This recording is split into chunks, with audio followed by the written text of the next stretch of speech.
here to offer biblical strategies for effective teaching. I just want to, again, I always start thanking everybody for joining me and offering support. I am truly grateful. Today, I just want to discuss some things. You remember I talked to you about the next subjects would be about what we want from different stakeholders including our administration, our students, our parents of our students, our coworkers. And so today I'm going to talk about our coworkers in our administration. So there, because I decided, this is what I'm thinking, because I decided this is what I want to talk about. This has been a great emphasis in my life, things that are happening right now. Not to mention, I just want to share people with you that whatever your calling is, whether it's a teacher, uh, you help whoever you serve, whatever your ministry is, and you have someone to serve, because we're all here to serve someone. So just watch. And the Bible always talks about watch, praying and watching, watching and praying. You have to watch and pray, because things can happen where eh, you can get distracted, or your focus can be taken away from what it is you're trying to focus on. So your focus can be drawn to something else. Uh, the enemy, I say the enemy could be us. It could be just general distractions. It's that drifting thing where we get caught up in whatever it is that we're um, involved in. So we get caught up in whatever we're trying to do, even our goals. Like I said before, our goals could be something that gets we get caught up in, right? So just know that the enemy will try to distract us and make us feel guilty, or feel like we're not doing the right thing, or I would say feel guilty. Feel too guilty to continue. Where you might feel guilty, where you say, I can't teach. I can't do this. Because things get hard, or somebody comes at you in that direction. For this podcast, I know for a fact the enemy wants me to stop this. And because things will come up where it'll say, look what you're doing. You're getting caught up in some stuff you shouldn't be doing in podcast. You're not in the right spirit. And it's not even that. It's things like the enemy will make you feel guilty for being upset or being angry. Like, we can't get angry. We don't have feelings. We don't have anything that, will bother us. We just have to keep it moving. I know it walking in the spirit. At the same time, the Bible wouldn't say be angry and sin not if we weren't allowed to get angry. If we even have examples of Jesus getting angry and overturning tables, and because people were essentially destroying the house of prayer, where it's supposed to be the house of prayer, a place where they were actually offering up sacrifices to God, and then people were deciding they're going to change money instead of you bringing your what do they call it, fatted calf, your first fruit, all of that. Instead of you bringing it miles and miles, you exchange it for money here, right at the temple. So I know that could get Jesus angry. There's things that I can get angry about. Why can I not? So I just was feeling some kind of way. And then I just had to let me stop what I'm doing. And this is my recording day. Record. Don't act silly. Don't act like you are not a person. Don't act like you are not allowed to have thoughts. You have to just take things in stride and keep it moving. That's why I wore my shirt today. Self Love by Shakita Williams. That's why I wore it. I wore it to work. I don't think we were supposed to wear t-shirts like this. But I had to wear it because this is what I was feeling. Like, you gotta love yourself. I meant to buy me some flowers today on my way to work, but I forgot. I had that planned. So tomorrow, I put it in my calendar for tomorrow morning on my way. So I would give me some flowers to put on my desk. Yes, nice, fresh, smelling flowers. So I just want to say again, let me go back. Don't let the enemy distract you and take you away from what you're teaching. You have goals for your students. Don't let the enemy distract you and say, this is hard. You can't do this. You have no support. Just forget, you know, this plan that you have, or just forget this podcast. If you have a podcast, if you have some kind of business, forget that business because this is not working. People are coming against me, but guess what? God uses you to serve people, and then the enemy's going to use people to distract you. That's going to happen. You just have to not drift, not fall, and go in that um, vein of thought and following what the enemy's trying to do. Let's follow God. I keep talking about that. So the enemy trying to make me feel like I'm failing because I got angry. I can get angry. People just can't do what they want to do to you. And you got to sit there and take it. So that's a whole other story. But I just had to get that out of the way. So what we want to talk about is what teachers want from administration, what teachers want from fellow teachers, coworkers. And I saw that because I have, we want you and your administration, you want your administration to have your back, right? If something's going on, you want to know that they have your back. You don't have to worry that they're going to defend you or not. If they claim they know you so well, you're not going to be worrying about that. You have to worry about what did they say when the parent came to the principal. What did they say to the parent? You know, you don't have to worry. You don't want to have to worry about that. You want to know your principal has like a script that they go by. I understand this is how you feel, and my teachers, I promise you, my teachers have your child's best interest at heart, or whatever they have to say. Same thing. Don't come to me and say questioning me. You just come to me with the parent's concern. So I have a few that we want the administration to have our back. We want them to provide adequate resources. I say that over and over again. I have piloted programs in order to get the resources because I know with a pilot it comes with everything. So there's nothing better than having everything that you need at your fingertips. Provide encouragement.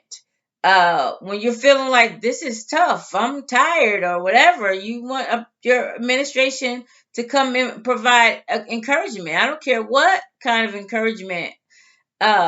You want administration to know what you're doing in the classroom because you're proud of what you're doing. I don't care. I pat myself on the back all the time. Everybody knows I think I'm an excellent teacher. Everybody knows that. Anybody who I talk to, I let them know. I am a heck of a teacher. I tell people that wherever I go. I know they probably tired. People probably tired of hearing me say that. But that's what I say. I'm proud of what I do. I don't care who comes in my classroom and watches me because I'm going to be the same no matter what. I don't know.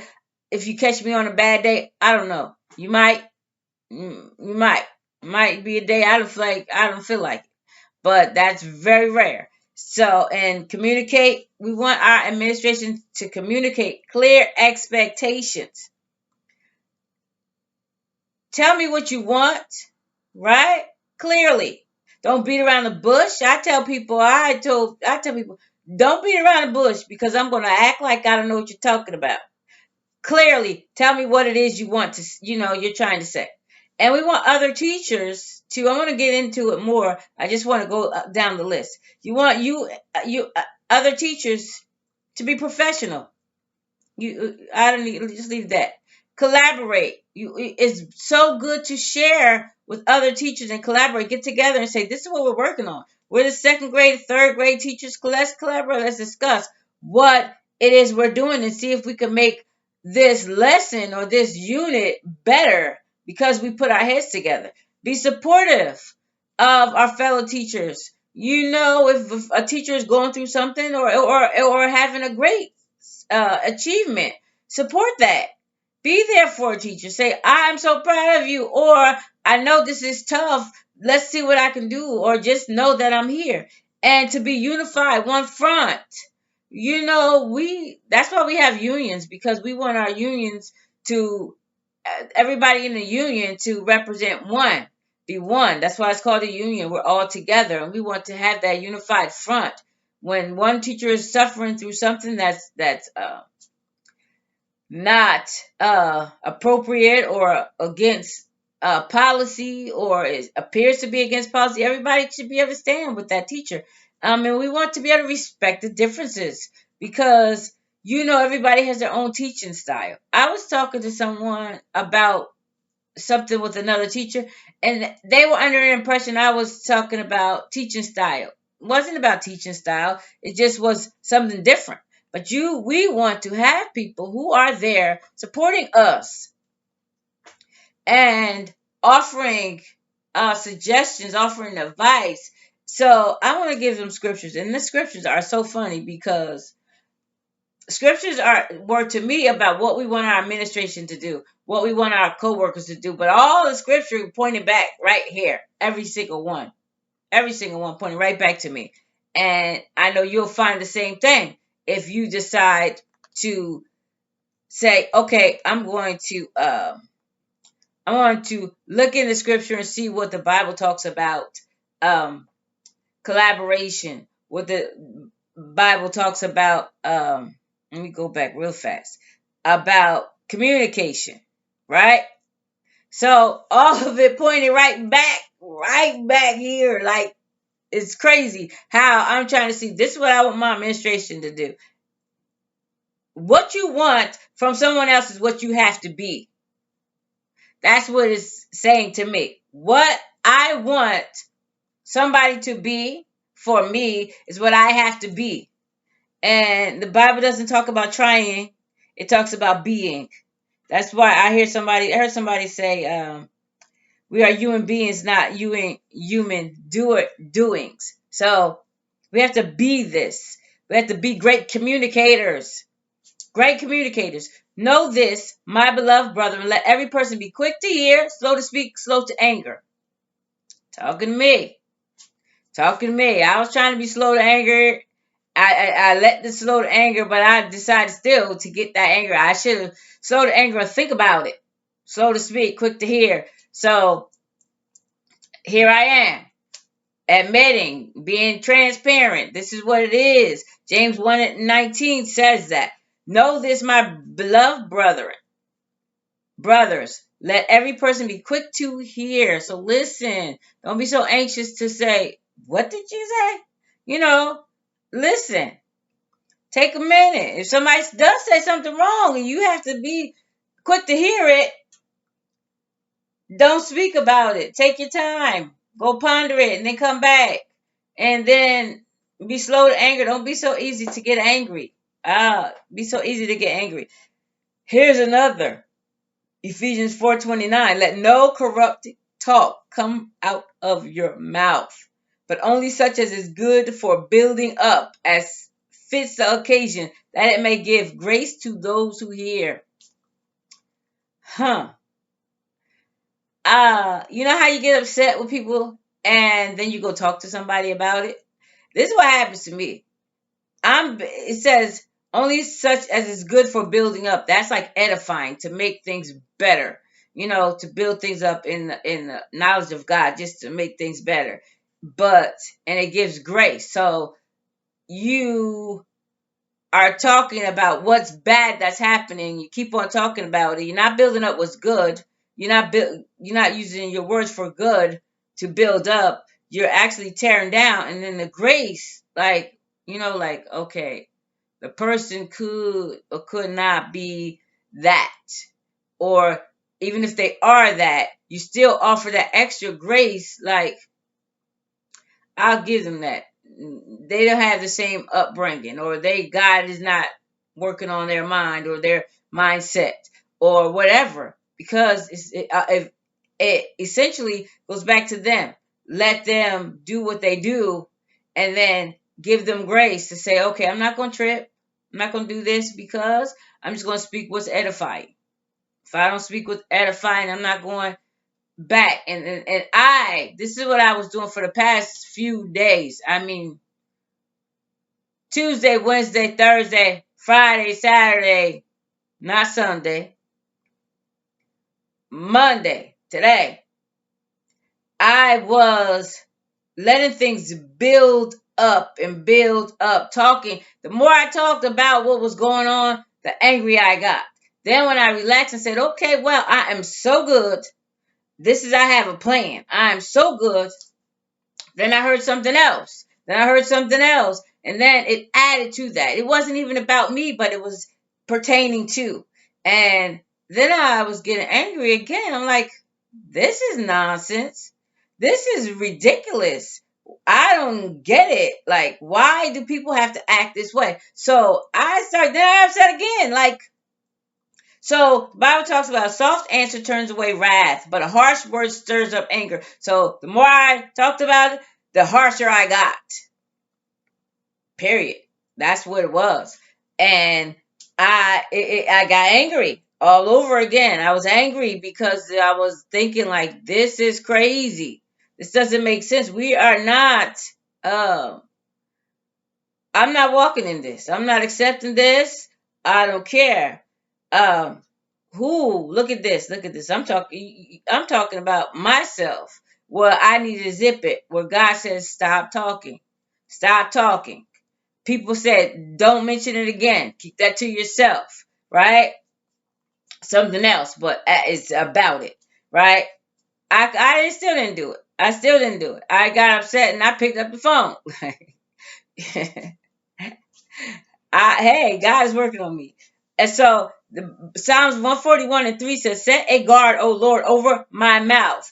Keep watch over the door of my lips. So I'm gonna have to pray tonight for real. Lord, for the guard here, well, you know that I have problems.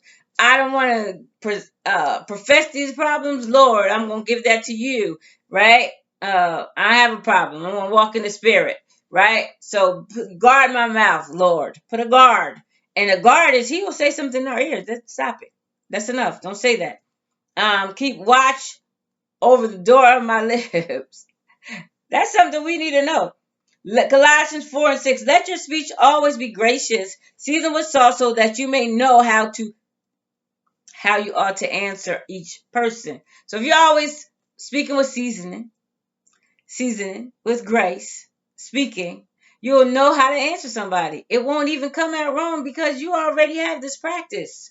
You already have this practice of speaking right, right? Um, so just know that the natural person does not accept the things of the Spirit of God, for they are folly to him, and he is not able to understand them because they are spiritually discerned. So don't get angry at people telling lies. Don't get angry at people doing the wrong thing and thinking they're right and trying to how be abusive. Let me leave it just like that. Be abusive towards you. Don't be angry because they don't even understand that they're supposed to be walking in the spirit. They don't have the spirit to walk in the spirit. You have to shine that light. You have to shine that light. So, and avoid irreverent babble, for it will lead people into more and more ungodliness. The more I talked, I don't think I was ungodly. I think I was getting angry. Period. Like I didn't go. I don't know how to say it. Could be ungodly. Ungodliness is walking in the flesh. I was walking more and more in the flesh. So that's right. That's what the Bible talks. You can't even argue with the Bible. The Bible telling you what to say, what to do, and how to do it. And I'm going to try to figure out a way to get around that. No, it's not. Get around it. Avoid irreverent babble. You don't have to tell people what's going on. You don't have to talk to people about what's happening. It's none of their business. And even if it is their business, even if you think that somebody should needs to know what's happening because they need to be on guard or whatever, don't be so, um, naive about things. Uh, it's going to lead to more and more ungodliness because then you're going to walk around all upset. Then you're going to get to gossiping. That's going to happen because people came to me with more stuff. And I'm like, oh, wait, I am not going there. Then keep on and it keeps coming. So, we have that. So we want this in our administration. Everything that I said, that's the administration we want. Administration who are not speaking in irreverent babble. We want administration who are not letting corruption come out of their mouth, right? Corrupt talk. We want administration who know how to speak to us, right? We want administration to guard their tongues. right? Guard their mouths and um and keep that door over their tongue. That's what we want. So we have to be that.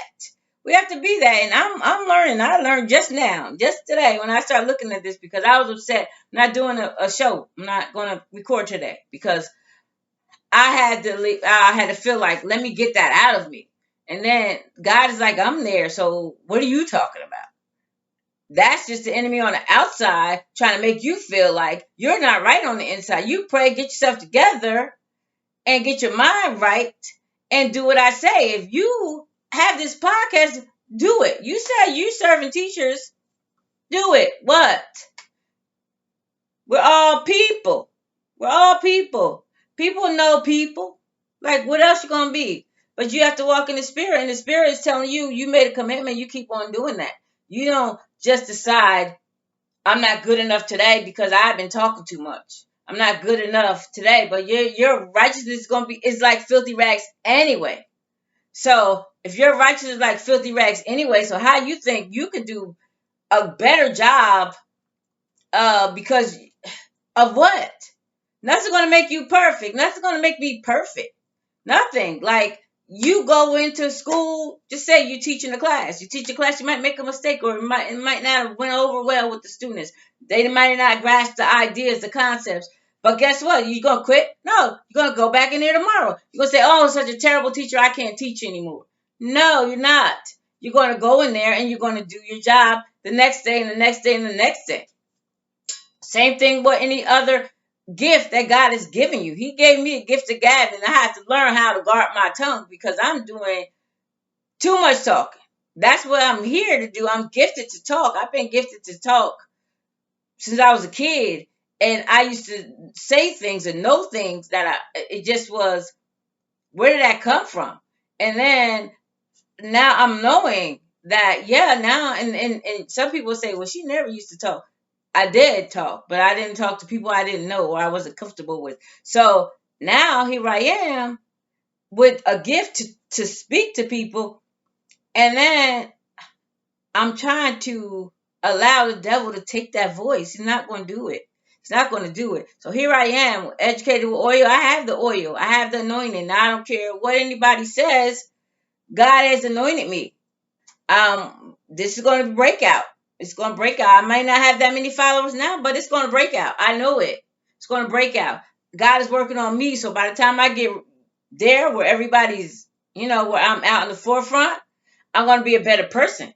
So I'm becoming a better person daily. And today is even a better day for me because I wasn't about to do this. I was going to say, I don't know when I'm going to do it. Tomorrow, I'm gonna have something to do. I'm going to get home late. Wednesday, I have something to do. So I don't know. I'll get it. I have to get myself together. Can't get myself together. Only God could get me together. And He got me together and said, this is what you're going to do. And so even when I was thinking about what we want our fellow teachers, and we want to be able to collaborate and things like that. And so God gave me Psalms 133 and 1. How good and pleasant it is when God's people live together in unity. So you can put that how you want it. Say all the teachers not God's people. Do how you want to do it. But guess what? How good it is, good and pleasant it is when all the teachers in your building come together in unity. Some teachers came together and we had a party for our kids for a winter party. It was awesome. It could have been, if we had some more, I don't know. It was good. We haven't had a party. I think that's our first party that we had since we've been in the school. And the kids enjoyed themselves. They had snacks. We got together. It was fun. Parents came, picked up their kids. Afterwards, kids enjoyed themselves. It was awesome. So that's just something. Um, Let us consider how we may spur one another on toward love and good deeds, not giving up meeting together as some are in the habit of doing, but encouraging one another, and all the more as you see the day approaching. That's Hebrews 10:24 and 25. So we can inspire each other, right? When you get to with another teacher, inspire each other. don't meet every now and then together and talk about what's happening, right? Encourage one another. That just we can do that. It is not good for a man to be alone. I will make a helper suitable for him. Genesis 2 and 18. It's never good for you to be alone. Think you're a lone teacher? No, you most of the time you're not the only one teaching that grade. So you need to collaborate, get with those teachers, get with people in your building, get with other teachers if you ever meet with teachers across your district or whatever, grades above you and below you. We need to know what each other is doing so we can prepare our students for the next grade, so we can talk to the teacher below us because we think they're teaching one thing and they're not. And then we get to the students, we're like, you should know this. But no, we don't even know that they shouldn't know that yet. So we'll find out if there's a gap in between what the students know and what we think they should know. You know, even if they shouldn't know it, we might think. Like, I don't know, something Shanae was telling me before about something she thought we did. And I was like, no, we don't do that. We don't even if we do, we never get to it. I think it was time or something.